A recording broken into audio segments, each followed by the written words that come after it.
Olá pessoal, tudo bom? Dr. Alan Assunção aqui, médico ortopedista, traumatologista. E hoje eu trouxe uma coisinha um pouquinho diferente. Nós fizemos todas as séries falando um pouquinho sobre a hérnia de disco e perguntamos, né, em diferentes lugares quais seriam as dúvidas mais comuns que as pessoas têm sobre hérnia de disco. Eu já fiz uma live alguns dias atrás respondendo a algumas perguntas, né, e acabei selecionando algumas outras perguntas que vieram nas redes sociais. Já veio coisa do YouTube, já veio coisa do Face, do Insta, no próprio site e algumas coisas do consultório que são perguntas bastante comuns. Alguns que eu me lembro assim que os pacientes estão sempre de maneira recorrente perguntando e alguns pacientes que me chamam a atenção nesse tipo de pergunta. Eu vou responder algumas, né, e vou fazer um mix também com a live que já foi respondida alguns dias atrás.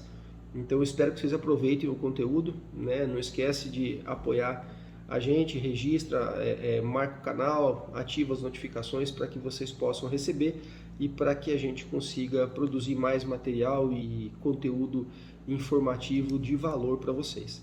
Tá bom? Um grande abraço e bora pro vídeo. Até mais. A primeira pergunta foi de uma das pessoas que deixaram na caixinha, que ele pergunta o que é que causa, qual é a origem da hérnia de disco, né?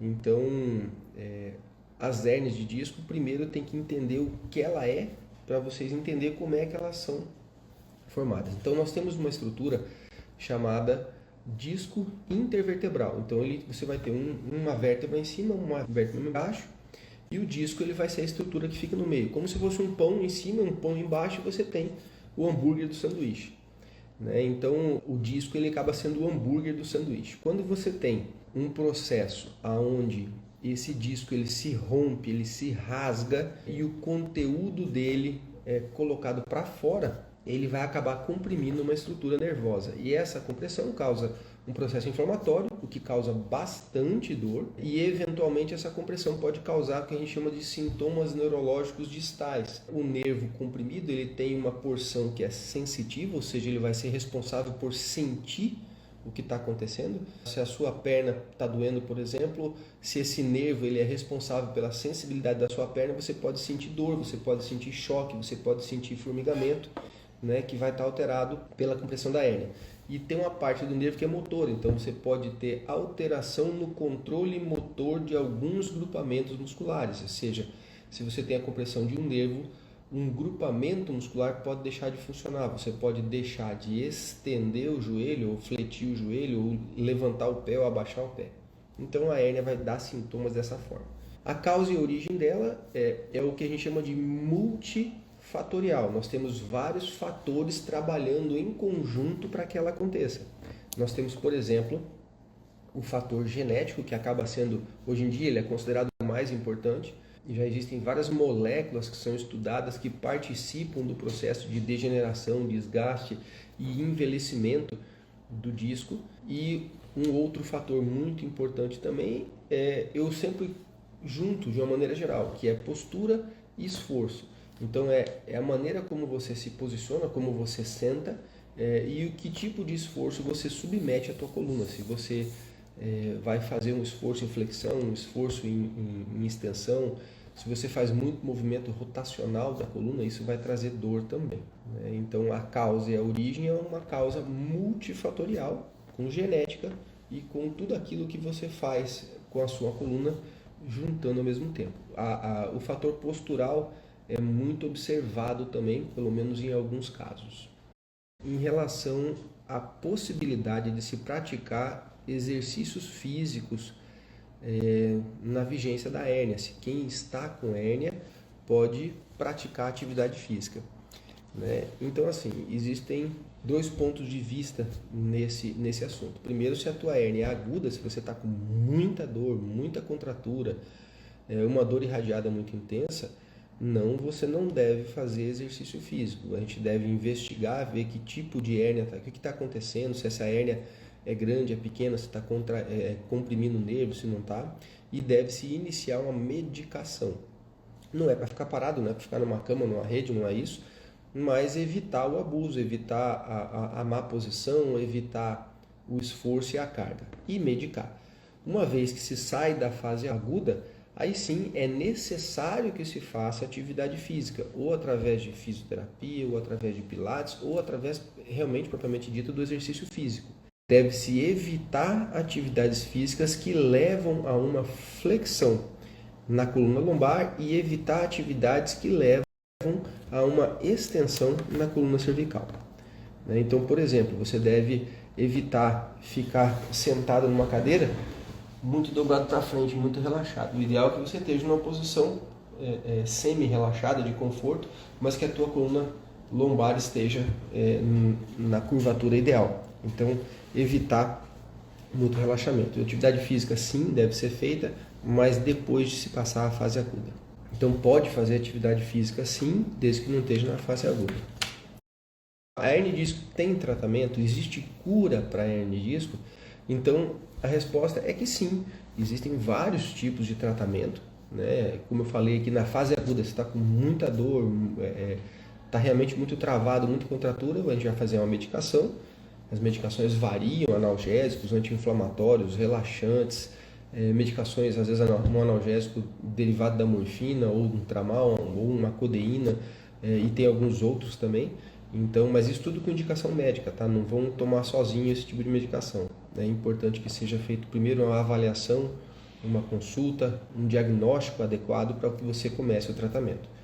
Então, na fase aguda, a medicação seguido de um período de fisioterapia. Lembrando que a medicação é uma coisa que vai ajudar na fase aguda, mas ela provavelmente não vai resolver a hérnia.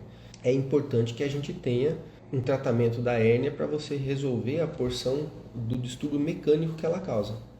Então, que você faça alongamento, fortalecimento, você tem que ter a fisioterapia sendo realizada, pode associar quiropraxia, pilates, osteopatia. Existem várias formas e várias opções que você pode lançar a mão para tratar de forma conservadora. O tratamento conservador, ou seja, sem cirurgia, ele vai funcionar em cerca de mais ou menos 85-95% dos pacientes. É uma pequena porcentagem dos pacientes que não vão resolver com o tratamento conservador. O tratamento conservador é o mais indicado e o que tem mais sucesso desde que seja bem feito. Na possibilidade de falha desse tratamento conservador, aí sim vai se acabar indicando um tratamento cirúrgico. Você pode passar ainda por infiltrações de raiz, infiltrações de corticoide, etc. Então, os tratamentos são feitos de maneira, primeiro, medicações no início, na fase aguda, 5, 7, 10 dias, e já se inicia um tratamento adjuvante, seja ele fisioterápico, pilates, etc., no início, no tratamento conservador. Isso deve ser seguido de perto pelo médico e reavaliado de tempo em tempo. Se houver uma falha depois de 6 a 8 semanas, vai ser feita a cirurgia. Então a cirurgia, o primeiro ponto de cirurgia é na falha do tratamento conservador, isso depois de 6 a 8 semanas. Existem algumas indicações mais precoces de cirurgia, como alterações de controle urinário ou fecal, uma anestesia em cela, que a gente chama, que é uma dormência, um formigamento na região do períneo e da parte interna da coxa. Então isso é uma indicação de gravidade e de necessidade que se opere com uma urgência maior. E a abolição de sinais neurológicos, isso associado à clínica e exame de imagem, pode te indicar um processo cirúrgico mais precoce. Mas isso é bem mais raro. Se operar uma hérnia hoje em dia é um procedimento menos frequente, vamos dizer, pelo sucesso que se tem com o tratamento conservador. E cura sim, você consegue tratar de forma eficaz a hérnia de disco. A gente considera na medicina a cura quando o paciente deixa de ter dor, fica 100% sem dor, ou ele consegue controlar a dor ao ponto de se viver de maneira normal, sem limitações por causa da dor. Existe cura para hernia de disco? Sim, existe a cura quando você deixa de ter dor ou quando você consegue conviver com ela sem te limitar o dia inteiro. A hernia de disco tem relação com o ciático? Eu vou dizer que sim. O ciático ele é um agrupamento de raízes que se juntam e formam um nervo ciático. Então, muitas vezes é bastante comum você ter uma hérnia de disco com dor lombar e essa dor ela corre através do nervo ciático. Então, sim, é uma das formas de irradiação da hérnia de disco. Existe a dor ciática e existe a hérnia de disco com irradiação através do ciático. O médico vai conseguir discernir entre uma e outra, ou se for necessário, tratar de maneira diferente. Uma outra pergunta que temos é a respeito da presença do chamado popularmente bico de papagaio, né? Se isso tem relação com hérnia de disco. O bico de papagaio, que as pessoas geralmente chamam de bico de papagaio, são que nós na medicina chamamos de osteófitos. Os osteófitos são uma reação do organismo ao processo de sobrecarga. Ele tende a formar mais osso para aumentar a área e diminuir a pressão. Mas isso é um sinal de que está existindo uma sobrecarga e um desgaste um pouco maior. Então, que pode acompanhar uma lesão no disco, e essa lesão no disco pode trazer dor. Mas são coisas, a princípio, independentes. O bico papagaio e a degeneração ou espondilose é uma coisa e a hérnia é outra. Pode acontecer junto? Pode. Nada impede, mas geralmente são coisas diferentes. Cirurgia na coluna e a perda dos movimentos. Ela pergunta, pode existir a perda dos movimentos numa cirurgia de coluna? Eu vou dizer que, será que a gente pode ser atropelado quando atravessa a rua? A resposta vai ser sim, mas a chance é muito pequena. Assim como quem vai atravessar a rua vai olhar para um lado e para o outro antes, e se percebe um carro vindo ou se percebe um perigo, você evita de atravessar, espera o perigo passar. É a mesma coisa na cirurgia de coluna. Você entra preparado para evitar complicações, e tudo que você faz é para evitar complicações. Existe uma taxa de lesão neurológica, mas ela é muito, muito, muito pequena, coisa de 0, alguma coisa por cento. Pode acontecer? Pode, mas é muito raro. A cirurgia de coluna, existe uma certa tradição de pensar muito ruim dela, mas ela é uma das cirurgias mais recompensadoras, porque ela traz muito bom resultado quando bem feita. Então não é para ter medo da cirurgia de coluna, pelo contrário, é para pensar nela como um aliado muito eficaz no tratamento, quando for bem indicado e quando for necessária. A maioria dos casos de hérnia não se trata com cirurgia, e sim com tratamento conservador, fisioterapia, pilates e outras modalidades de terapia adjuvante. Uma outra pergunta se a hérnia de disco pode travar a coluna. Pode. A hérnia de disco, ela normalmente faz um processo inflamatório e álgico muito grande, e a contratura paravertebral é muito comum, principalmente na fase aguda da hérnia de disco. Então sim, pode travar sim com uma boa frequência a coluna. Uma próxima pergunta é se existe relação da hérnia de disco com artrose na coluna. É muito parecido com a pergunta que se fala do bico de papagaio. A artrose é um processo de degeneração, é um processo degenerativo, de desgaste, tem inúmeras causas, geralmente multifatorial, e quando se fala em coluna especificamente, a espondilose ou artrose na coluna, ela geralmente está acompanhada com uma degeneração, uma desidratação discal que acompanha uma doença discal degenerativa.